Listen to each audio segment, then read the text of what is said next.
विद्युत धारा electric current बताने जा रहा हूँ। तो अगर हम विद्युत धारा की बात करें कि विद्युत धारा क्या है, तो पहली अगर बात इसकी हो तो यह ऊर्जा का एक रूप है, यानी यह एक प्रकार का क्या है, यह ऊर्जा है। ठीक है ना, यह ऊर्जा है। और ऊर्जा क्या होती है, किसी कार्य को संपादित करती है। तो हम विद्युत धारा की अगर पहली बात करें तो यह ऊर्जा का एक रूप है। अब इसके बाद अगर हम इसकी परिभाषा की तरफ अगर बढ़े तो विद्युत धारा इलेक्ट्रिक करंट में दो टॉपिक का प्रयोग किया गया है। इसमें दो शब्द है, एक है हमारा विद्युत और दूसरा है धारा। विद्युत का अर्थ होता है आवेश और धारा का अर्थ होता है प्रवाह। यानी इससे हम एक अर्थ निकाल सकते हैं, यहाँ पर देख सकते हैं कि आवेश का प्रवाह विद्युत धारा कहलाता है, विद्युत धारा कहलाता है। सिंपल सा इसकी परिभाषा है। हम लोगों को बहुत डिफिकल्ट परिभाषा की तरफ नहीं जाना है। दोस्तों, आपने अगर मेरे चैनल को अभी तक सब्सक्राइब नहीं किए हैं तो सब्सक्राइब जरूर करें, शेयर करें, लाइक करें और कमेंट में यह बताएं कि मैं किस तरह से आपको कंटेंट दे रहा हूं और हमारे टीचिंग स्किल्स किस तरह की है, क्या आपको हमारी बातें समझ में आ रही है। तो आइए हम लोग देखते हैं कि विद्युत धारा क्या है। तो विद्युत का अर्थ होता है आवेश, धारा का अर्थ होता है प्रवाह। प्रवाह का मतलब होता है बहाव, यानी किसी चीज को हम बहाते हैं। जैसे जल बहा रहे हैं तो जल की धारा है, दूध बहा रहे हैं तो दूध की धारा है। ठीक उसी तरह से विद्युत है तो विद्युत धारा यानी विद्युत का प्रवाह। अब विद्युत का तात्पर्य आवेश होता है, तो हम लोग क्या कहते हैं कि आवेश का प्रवाह ही विद्युत धारा कहलाता है। The flow of electric charge is called electric current. ठीक है, तो हम लोग ये देख लिए कि विद्युत धारा क्या है।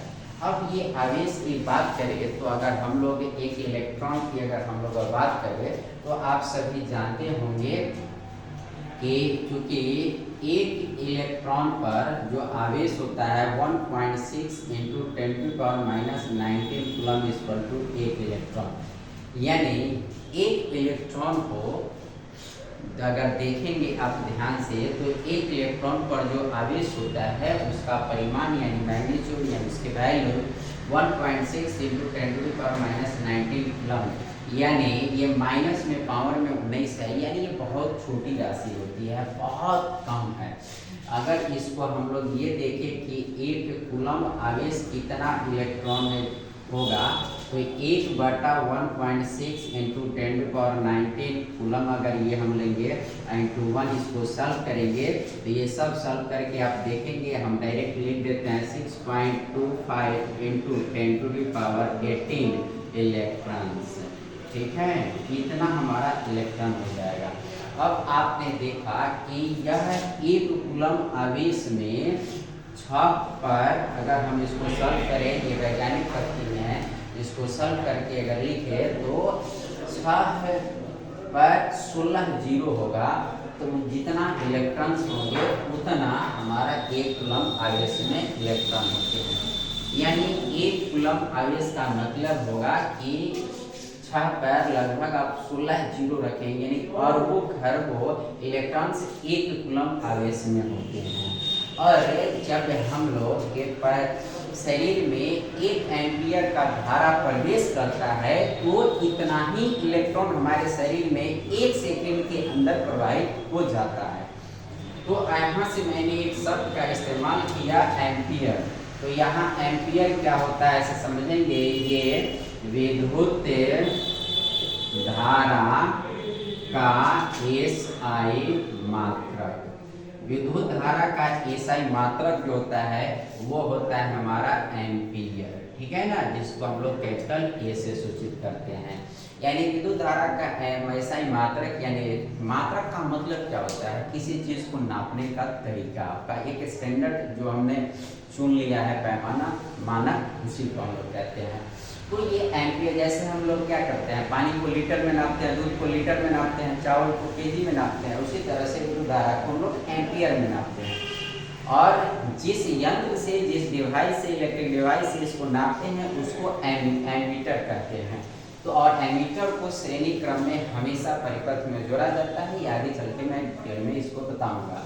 अब यहाँ पर देखते हैं कि अगर हमारा 1 एम्पियर, अगर आपसे कोई पूछे कि 1 एम्पियर विद्युत का क्या मतलब होता है, तो 1 एम्पियर विद्युत का मतलब होता है कि 1 कूलम आवेश बाई 1 सेकेंड टाइम, यानी 1 कूलम आवेश, ठीक है ना, 1 कूलम आवेश किसी चालक के अनुप्रस्थ,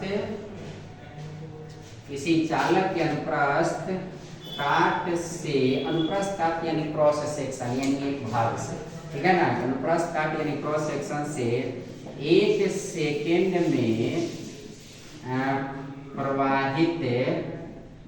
प्रवाहित हो तो विद्युत धारा का परिमाण 1 एम्पियर होगा। क्या कहा मैंने? अगर आप एक चालक तार ले लेते हैं, ठीक है ना, एक चालक तार ले लेते हैं यहाँ पर। अब एक चालक तार ले लेते हैं, तो इस चालक तार से क्या है कि ये आवेश अगर बह रहे हैं, ये आवेश बह रहे हैं, तो इसका अगर हमने एक सेक्शन ले लिया, क्रॉस सेक्शन, अगर मैं बोलूँ कि यहाँ पर ये इसका क्रॉस सेक्शन है, यानी अनुप्रस्थ काट है, यानी एक जगह है, यहाँ से 1 सेकेंड में, ठीक है ना, 1 कूलम आवेश प्रवाहित हो जाए तो इसको हम लोग 1 एम्पियर की धारा कहते हैं।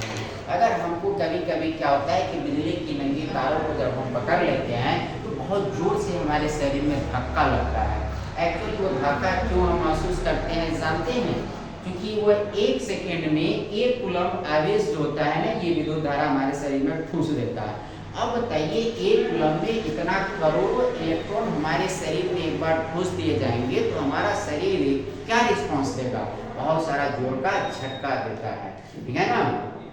आजकल इंसानों को भी अलग अलग तरीके से जोर के झटके लग जाते हैं। खैर एनीवे वो आप समझ सकते हैं कैसे झटके आपको लगते हैं। यहाँ आइए विद्युत धारा की झटका की मैं बात कर रहा हूँ, यानी विद्युत धारा जो झटका देते हैं वो आपका इतना ज़्यादा क्यों देते हैं? क्योंकि प्रति सेकेंड 1 कूलम आवेश यानी इतने इलेक्ट्रॉन, यानी आपका जो मैंने ये बताया है, ये 6 पैर क्या करेंगे, लगभग 16 जीरो रखेंगे, यानी करोड़ों अरबों इलेक्ट्रॉन हमारे शरीर से एक बार में प्रवाहित हो जाते हैं।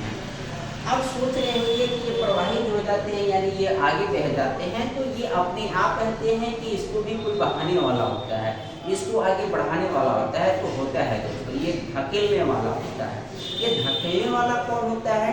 तो इसी को हम लोग कहते हैं विभवांतर, ठीक है ना, इसी को हम लोग क्या कहते हैं? विभवांतर। अब हम यहाँ पर एक टॉपिक लिख सक रहे हैं विभवांतर। इस विभवांतर को हम लोग कहते हैं पोटेंशियल डिफरेंस, ठीक है ना, पोटेंशियल डिफरेंस, ये हमारा हुआ। और इस पोटेंशियल डिफरेंस को नापने का जो तरीका होता है वो हमारा जो इकाई है इसकी मात्रक है आपका वोल्ट, यानी जिसको हम लोग क्या करते हैं वोल्टेज बोलते हैं ना कि इतना कम वोल्टेज है या ज़्यादा वोल्टेज है, यानी ये वोल्टेज क्या करता है? धकेलता है, ठीक है ना, धकेलता है।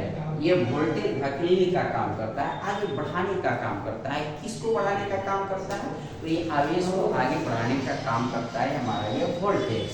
देखते हैं कि कभी कभी क्या होता है कि आप एकदम बिल्कुल बल्ब धीरे धीरे जल रहा है, लग रहा है सब वो हो रहा है, क्योंकि वोल्टेज कम होता है, आवेश को कम वो धकेल पाता है, इसलिए हमारा विद्युत यानी लाइट कम दे पाता है। और जबकि वोल्टेज जब अचानक बढ़ जाती है, आवेश बहुत जल्दी उसे पास करने लगते हैं, तब विद्युत धारा का उसमें प्रभाव की वजह से वो बल्ब ज़्यादा प्रकाश देने लगते हैं। मैं वो भी आपको थोड़ा सा क्लियर करके मैं बता रहा हूँ। अब हमने एक टॉपिक बताया कि आवेश जो को धकेलने का काम करता है, जो आगे बढ़ाने का काम करता है, वो होता है पोटेंशियल डिफरेंस यानी विभवांतर यानी वोल्टेज। और इस विभवांतर को जो नापने का इकाई है, डिवाइस है, जिस यंत्र से इलेक्ट्रिक डिवाइस से इस विभवांतर को हम लोग नापते हैं सर्किट में, परिपथ में, उसको हम लोग कहते हैं वोल्ट मीटर, ठीक है ना। उसको हम लोग क्या कहते हैं, वोल्ट मीटर। मैंने बताया था एम्पियर को नापने का एमीटर, इसको परिपथ में श्रेणी क्रम में जोड़ते हैं, ये बीपीएससी टीचर में पूछा गया था। और विभवांतर ये वोल्ट मीटर नापता है, और इसको हम लोग परिपथ में समांतर क्रम पैरेलल सीरीज में हम लोग जोड़ते हैं।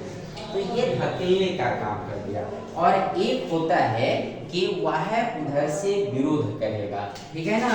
तो यहाँ पर विरोधी कारक, ठीक है ना, यानी रुकावट, ये रुकावट पैदा करने वाला, इसी को हम लोग कहते हैं प्रतिरोध, और इसका एसआई मात्रक ओम होता है। यानी ये जो प्रतिरोध है ये रोकने का काम करता है। दोस्तों आपके जीवन में भी दो तरह के लोग होंगे। एक ऐसे लोग होंगे जो आपको इंस्पायर्ड करते होंगे, कहते होंगे कि डरो नहीं, आगे मंजिल है, ठीक है ना। 100 के दीदार अगर है तो नजर पैदा कर, तो वह आपके दोस्त कहेंगे कि आपको अगर आगे बढ़ना है तो आप आगे बढ़ते जाइए, वैसी अपनी नज़र बनाइए, बाकी का कुछ नहीं कहेंगे। लेकिन कुछ ऐसे भी दोस्त होंगे कमीने टाइप के, वो आपके पैरों में कुल्हाड़ियाँ मारने का काम करेंगे, आपका वो विरोध करेंगे, ठीक है ना। तो इस तरह के दो तरह के दोस्त होंगे। उसी तरह से आवेश के प्रवाह में भी दो तरह के फैक्टर कार्य करते हैं।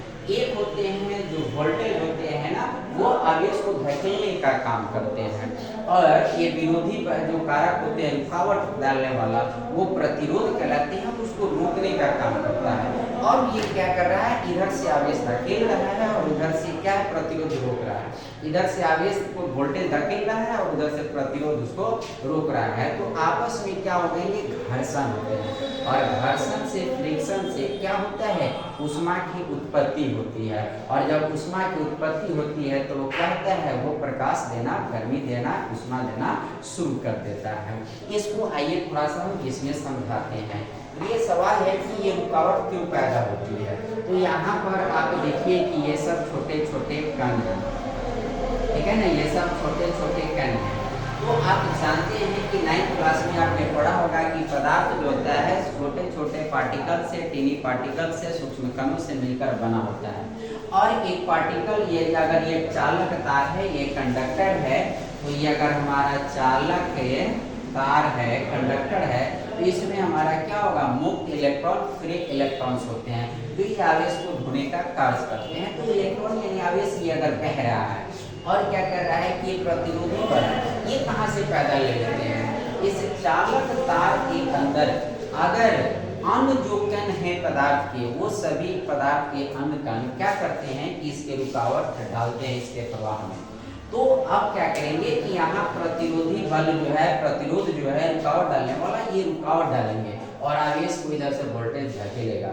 अब इस दोनों का परिणाम होता है कि यहाँ पर क्या होता है, हमारा घर्षण होता है, जिसको हम लोग कहते हैं फ्रिक्शन। और ये घर्षण, या इसको आप बोल सकते हैं टक्कर, ठीक है ना, टक्कर। इसका परिणाम क्या होता है, इसका परिणाम होता है ऊष्मा यानी हीट, ठीक है ना। तो ये हमारा ये यंत्र जो है, यानी यहाँ पर ये चालक तार जो है वो क्या देने लगता है, ऊष्मा देने लगता है। अब ये ऊष्मा देने लगता है और इससे क्या होता है कि वह तप होकर प्रकाश भी देने लगता है। इसी पर आधारित हमारा इलेक्ट्रिक बल्ब है, हीटर है, आयरन है, फ्यूज है, ये सब चीज विद्युत धारा के ऊष्मीय प्रभाव पर आधारित यंत्र है। तो अभी आपने देखा कि अगर आवेश को प्रवाह में रुकावट डाली जाती है तो ये हमारा क्या करता है, यह रुकावट की वजह से आवेश घर्षण करके हमारा ऊष्मा का निर्माण करते हैं। अगर आपसे कोई यहाँ पर पूछ दे, और खास करके कंपटीशन में यह पूछ दे कि यहाँ पर सॉरी यहाँ पर ये ऊष्मा कहाँ से आ गया है, तो आप ये बोल दे सकते हैं कि ये घर्षण की वजह से, टक्कर की वजह से, आवेशों की रगड़ने की वजह से ये ऊष्मा की उत्पत्ति हुई है। फिर आपसे अगर यहाँ पर एक क्वेश्चन, अगर खास करके आजकल यूपीएससी का वगैरह का, एसएससी का एग्जाम जो हो रहे हैं और काफ़ी टफ हो रहा है, उसमें क्वेश्चन बहुत ट्विस्ट करके पूछ रहा है, तो उसमें आप देखिए अगर ये पूछ दे कि यहाँ ऊर्जा पैदा कैसे ले लिया। दोस्तों law of conservation of energy क्या कहता है कि ऊर्जा को ना तो उत्पन्न किया जा सकता है और ना ही इसका निर्माण किया जा सकता है, इसके रूप को बदले जाते हैं। तो यहाँ पर ये रूप बदले हैं। एक्चुअली आप यहाँ से देख रहे हैं, इधर से आवेश गतिमान था, ठीक है ना, आवेश क्या था, गतिमान था, गतिमान आवेश। और इसी गतिमान आवेश को तो हम लोग क्या कहते हैं, विद्युत धारा कहते हैं। तो गतिमान आवेश है तो इसमें क्या होता है, गति के कारण इसको हम लोग क्या कहते हैं, काइनेटिक एनर्जी है, ठीक है ना। काइनेटिक एनर्जी का हिंदी होता है दोस्तों गतिज ऊर्जा, ठीक है ना। तो ये हमारा इधर से आवेश जा रहे हैं तो वो क्या है, काइनेटिक एनर्जी है, और ये गतिज ऊर्जा है, और ये गतिज ऊर्जा काइनेटिक एनर्जी ये लिए हुए चल रहा है, और ये टक्कर होगी तो ये गतिज ऊर्जा में कमी आएगी, और जो कमी आएगी उसी की वजह से ये आवेश की उत्पत्ति होगी। तो अगर यहाँ पर एग्जाम में अगर क्वेश्चन आपसे पूछ दे कि क्या यहाँ पर ऊर्जा के संरक्षण नियम का पालन हो रहा है, तो हाँ हो रहा है। ऊर्जा के संरक्षण नियम का पालन पूरे यूनिवर्स में होता है। The combination of the interaction between matters and energy is called universe. इस संसार की, इस ब्रह्मांड की परिभाषा ही है पदार्थ और ऊर्जा के सम्मिलित रूप को यूनिवर्स यानी ब्रह्मांड कहते हैं। आप इसको थोड़ा सा और मैं समझा देता हूँ कि आप जानते हैं कि थर्मल पावर स्टेशन यानी बिजली घर जहाँ पे विद्युत धारा उत्पन्न किए जाते हैं, कोयला को जलाया जाता है, और कोयला को जलाकर पानी को, वाटर को गर्म किया जाता है, और गर्म करने से क्या भाप जनरेट होती है, और भाप से एक टरबाइन नचाया जाता है। टरबाइन का मतलब होता है डायनमो, जो हम आप जनरेटर में देखते हैं आगे जो लगा हुआ रहता है उसी का वो बड़ा रूप होता है। और उस टरबाइन के अंतर्गत इलेक्ट्रोमैग्नेटिक इंडक्शन यानी विद्युत चुंबकीय प्रेरण की घटना करती है, विच इंड्यूस्ड इलेक्ट्रोमोटिव फोर्स यानी विद्युत वाहक बल जो उत्पन्न करते हैं, और उससे आवेश गति में आ जाते हैं और विद्युत धारा की उत्पत्ति हो जाती है, इंड्यूस्ड करंट की उत्पत्ति हो जाती है, और तब फिर वो धारा जो है हमारे तारों से होकर हमारे घरों तक आती है। तो जरा यहाँ पर गौर करने की बात है कि जो कोयला आप देखते हैं उसमें रिस्टोर एनर्जी, संचित ऊर्जा जो है, वही संचित ऊर्जा वहाँ पर जब उसको दहन क्रिया में लाया गया यानी जलाया गया तो वहाँ पर क्या हुआ, ऊष्मा हीट एनर्जी में बदल गया। उस हीट एनर्जी से हमने वाटर को गर्म किया और उससे भाप जनरेट हुआ और वह गति करने लगा, तो वहाँ पर काइनेटिक एनर्जी में गतिज ऊर्जा में बदल गया। फिर हमने क्या किया, वहाँ पर इलेक्ट्रोमैग्नेटिक इंडक्शन यानी टरबाइन को नचाया और उससे इलेक्ट्रिक पैदा किया, तो फिर क्या हुआ, इलेक्ट्रिसिटी पैदा हो गया, और इलेक्ट्रिसिटी यानी इलेक्ट्रिक करंट भी एक ऊर्जा का रूप है। फिर वहाँ एक ऊर्जा का रूप तैयार हुआ आपका, और वो फिर तारों के माध्यम से हमारे घरों में आया और हमने ट्यूबलाइट लगा दिया, तो वही ऊर्जा हमारा प्रकाश में बदल गया। और फिर ट्यूबलाइट के जगह पे अगर हम लाउड स्पीकर लगा देते हैं तो ये विद्युत हमारा ध्वनि ऊर्जा में बदल जाएगा। इसी के रास्ते में अगर विद्युत धारा के रास्ते में अगर हम हीटर लगा देते हैं तो ये उसमें ऊर्जा में बदल जाएगा। तो अलग अलग उपकरण का, इलेक्ट्रिक डिवाइस का उपयोग करके हम ऊर्जा को हम लोग बदल सकते हैं और देख सकते हैं, ठीक है ना। तो हम लोग इसको देख लेंगे और आगे हम लोग देखेंगे। आज मैंने आपको विद्युत धारा की इस कंसेप्ट को जस्ट मैंने आपको समझाया।